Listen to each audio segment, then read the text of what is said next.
ವೀಕ್ಷಕರೇ, ನಮ್ಮ ಚಳ್ಳಕೆರೆ ಟಿವಿಗೆ ಸ್ವಾಗತ. ಇಂದಿನ ಪ್ರಮುಖ ಸುದ್ದಿ.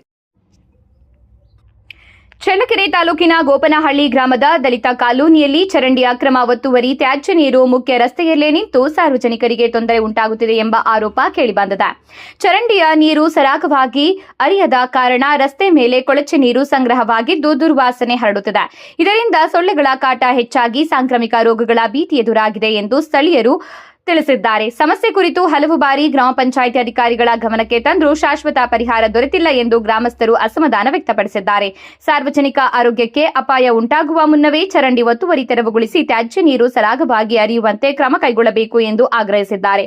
ಈ ಕುರಿತು ಪ್ರತಿಕ್ರಿಯಿಸಿದ ಗ್ರಾಮ ಪಂಚಾಯಿತಿ ಪಿಡಿಒ ಎನ್ ತಿಪ್ಪೇಸ್ವಾಮಿ, ವಾರಕ್ಕೆ 2 ಬಾರಿ ಚರಂಡಿ ಸ್ವಚ್ಛಗೊಳಿಸುವ ಕಾರ್ಯ ಮಾಡಲಾಗುತ್ತಿದೆ. ಆದರೆ ಮಳೆಯ ಸಮಯದಲ್ಲಿ ನೀರು ರಸ್ತೆಯ ಮೇಲೆ ನಿಲ್ಲುವ ಸಮಸ್ಯೆ ಉಂಟಾಗುತ್ತಿದೆ. 15ನೇ ಹಣಕಾಸು ಆಯೋಗದ ಅನುದಾನವನ್ನ ಬಳಸಿಕೊಂಡು ಶಾಶ್ವತ ಪರಿಹಾರ ಕಲ್ಪಿಸಲು ಯೋಜನೆ ರೂಪಿಸಲಾಗಿದೆ. ಇದಕ್ಕಾಗಿ ಸ್ಥಳೀಯ ನಿವಾಸಿಗಳ ಸಹಕಾರವೂ ಅಗತ್ಯವಾಗಿದೆ ಎಂದು ತಿಳಿಸಿದ್ದಾರೆ.